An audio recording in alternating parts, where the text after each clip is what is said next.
कहीं ना कहीं उन्हें भी ये पता चल गया था भैया बीजेपी के साथ हो लो, कहीं जेल ना जाना पड़ जाए। महाराष्ट्र पॉलिटिकल क्राइसिस तिथि, महाराष्ट्र की राजनीति नहीं हो गई हो मानो कोई नेटफ्लिक्स का एपिसोड हो गया। हर 2-4 महीने में यार एक ना एक एपिसोड रिलीज हो ही जाता है। उद्धव ठाकरे की पार्टी को तोड़कर एकनाथ शिंदे कैसे मुख्यमंत्री बने, ये वाला एपिसोड देखकर लोग बस नहाने धोने ही गए थे कि इतनी देर में एक और नया एपिसोड लॉन्च हो गया।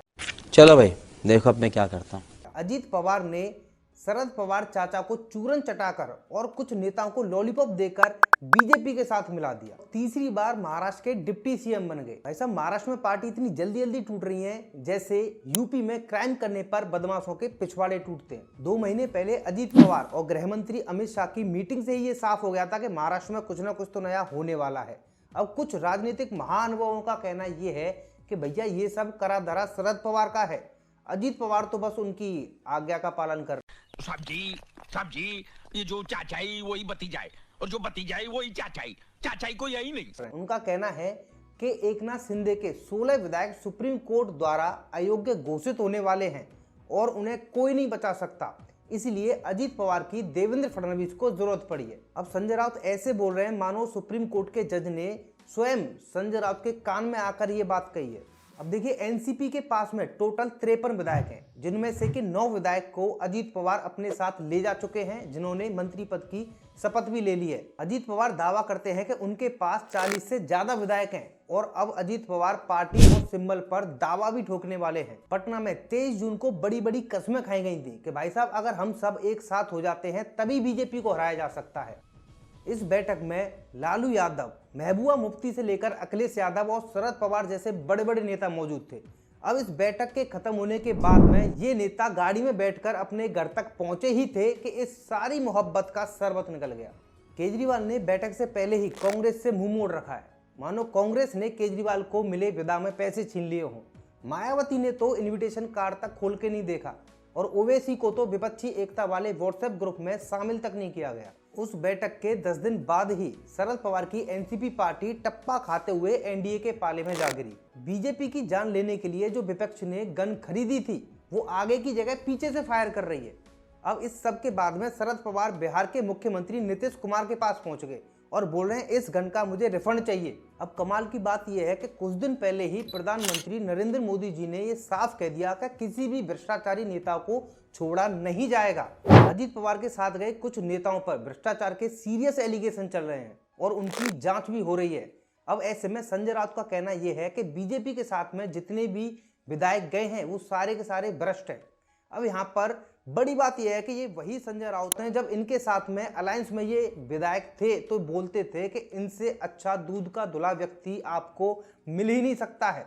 तो एकदम से संजय राउत ने जज्बात बदल दिए। अजीत पवार के साथ गए बड़े नेता छगन भुजबल और प्रफुल्ल पटेल, जिनके ऊपर भ्रष्टाचार के सीरियस एलिगेशन थे और जिनकी जांच चल रही थी, कहीं ना कहीं उन्हें भी ये पता चल गया था भैया बीजेपी के साथ हो लो, कहीं जेल ना जाना पड़ जाए। अजीत पवार को कहीं ना कहीं पता था कि जो फडणवीस अजीत पवार को जेल में चक्की पिसाने की बात करते हैं वो कहीं ना कहीं चक्की पिसवा भी सकते हैं।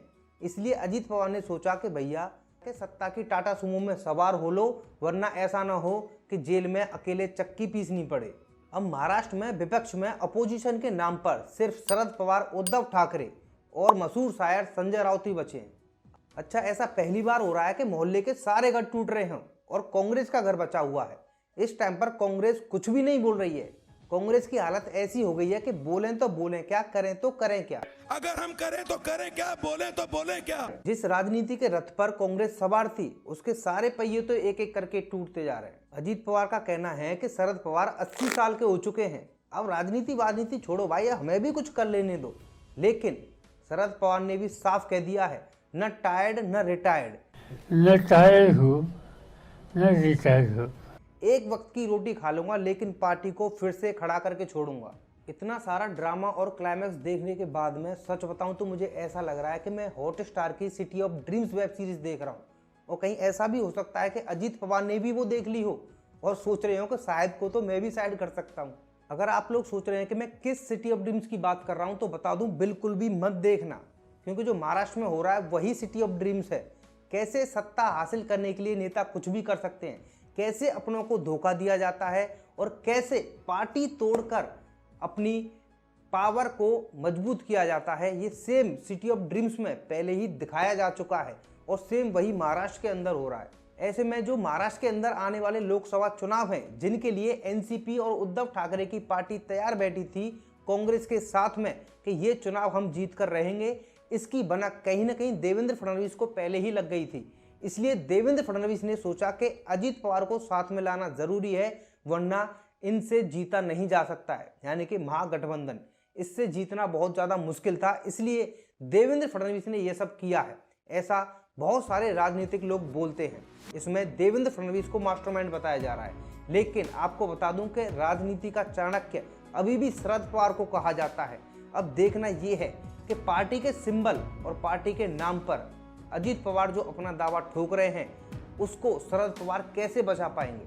कमेंट बॉक्स आपके लिए खुला हुआ है, आपकी कोई राय है तो आप हमें कमेंट करके ज़रूर बता सकते हैं। और हाँ, अगर अभी तक वीडियो को देख रहे हैं तो हमारे चैनल को सब्सक्राइब जरूर कर लेना, और ये वीडियो अगर आपको अच्छी लगे तो दोस्तों के साथ शेयर जरूर कर देना।